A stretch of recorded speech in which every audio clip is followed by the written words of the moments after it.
Hello everyone, today I'm going to be using the interdisciplinary studies of geography and history to talk about Lithuania. To me, this country is interesting because in the medieval period, back then it was a major power. Although after centuries of being under Russia's rule, first under Imperial Russia and then under the Soviet Union, they've kind of become overshadowed. It's not a country that many people pay a whole lot of attention to. Land-wise, Lithuania is a little bit bigger than West Virginia. It's 26,173 square miles. It's bordered by Latvia, Belarus, Poland, Russia's Kaliningrad area, and the Baltic Sea. You don't really have any mountain ranges. There are a lot of hills, however, and these hills were formed by glacial deposits. Aside from hills, you also see a lot of forests, plains, and there are over 700 rivers and creeks. The largest river is the Nemunas. It was once an important shipping route. 44.8% of the land is used for agricultural purposes. Now, people-wise, Lithuania has approximately 2,683,546 people. 84.6% are ethnically Lithuanian, 6.5% are Polish, 5% are Russian, 1% is Belarusian, and 2.9% is other or unspecified ethnicities. The nation's population growth is a negative 1.04%. The reason behind this may be due to the fact that mothers usually give birth around 28 years of age. The predominant religion is Roman Catholicism, with 74.2% of the population practicing it. The reason for Catholicism being the main religion is in the 13th century, a man named Mindaugas united the Lithuanian tribes. He did convert to Catholicism, although later he reverted back to paganism. In around the 14th century, Catholicism began to catch on with the common people, especially after Lithuania entered the Commonwealth with Poland.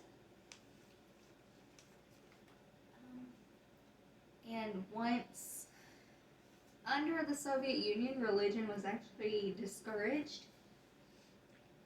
So Catholicism was held on to as a form of rebellion. As far as Lithuania and the United States, they've been trading partners and allies since 1922. What's interesting about this is that after Lithuania was annexed by the Soviet Union, the United States never actually recognized that action. After the collapse of the Soviet Union, the United States helped Lithuania to rebuild a democracy and a market economy. We welcomed them into NATO in 2004. As recently as last year, the U.S. provided Lithuania with $58 million for security assistance. This was intended to help with defensive training and educating military officials.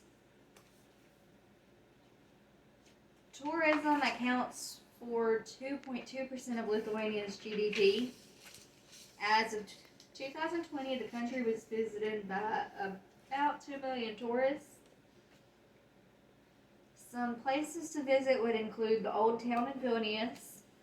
This is the remnants of a medieval town. This is where you would see St. Anne's Church, the Presidential Palace, and the old Jewish quarters. Heading on to Vilnius, you could also see Gediminas' Tower. This was built in the 14th century as part of a castle complex. I think this tower is cool because the legend behind it. The story goes that the Grand Duke Gediminas dreamed of an iron wolf howling on the hill that the tower was built on. The wolf was thought to symbolize a future powerful city, so the Duke began to build a castle on that hill. Ever since, Vilnius has been the capital of Lithuania.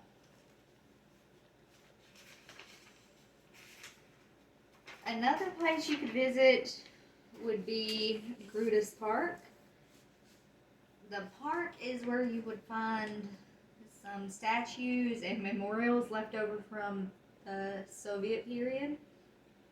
You also find the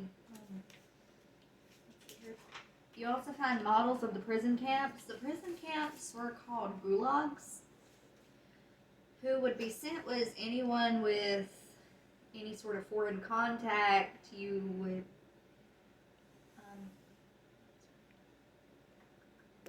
anybody who did not support the Soviet Union, and people that Stalin felt threatened by. You would see many of the educated writers, artists, people like that, and they would be forced to work on farms. Many of them starved to death, and those that did return home, they were not allowed to speak about their experience in the gulags.